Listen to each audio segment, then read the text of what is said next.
আগামী 24 ঘন্টায় দক্ষিণ পূর্বাঞ্চলের ফেনী ও চট্টগ্রাম জেলার মুহুরী এবং হালদা নদীর পানি সমতল বিপদসীমার উপর দিয়ে প্রবাহিত হতে পারে। ফলে এসব এলাকার নিম্নাঞ্চলে বন্যা পরিস্থিতি স্থিতিশীল থাকতে পারে বলে জানিয়েছে বন্যা পূর্বাভাস ও সতর্কীকরণ কেন্দ্র।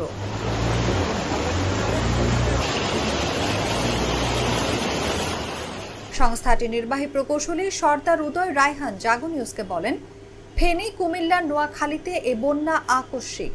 গত কয়েকদিন থেকে টানা বৃষ্টির ফলে জলাবদ্ধতা ছিল, তবে ভারতের বাঁধ খুলে যাওয়ার ফলে নদীগুলোর পানি বিপদসীমার উপর দিয়ে যাচ্ছে।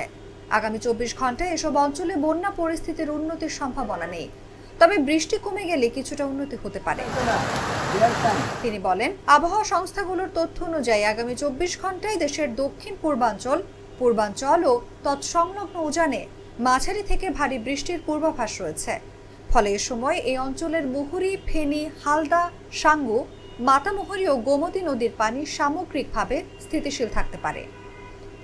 এক বিজ্ঞপ্তিতে বন্যা পূর্বাভাস ও সতর্কীকরণ কেন্দ্র জানিয়েছে, আগামী 24 ঘন্টায় পূর্বাঞ্চলের কুমিল্লা জেলার গোমতী নদীর পানি সমতল বিপদসীমার উপর দিয়ে প্রবাহিত হতে পারে।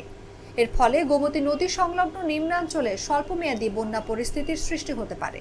আবহাওয়া সংস্থার তথ্য অনুযায়ী আগামী 48 ঘন্টায় দেশের উত্তর পূর্বাঞ্চল ও তৎসংলগ্ন উজানে মাঝারি থেকে ভারী বৃষ্টি হতে পারে।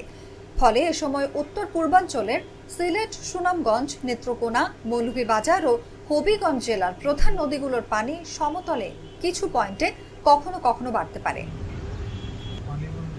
আগামী 24 ঘন্টায় উত্তর পূর্বাঞ্চলের মৌলভীবাজার ও হবিগঞ্জ জেলার মনু, খোয়াই, ধলাই নদীর পানি সমতল বিপদসীমার উপর দিয়ে প্রবাহিত হতে পারে।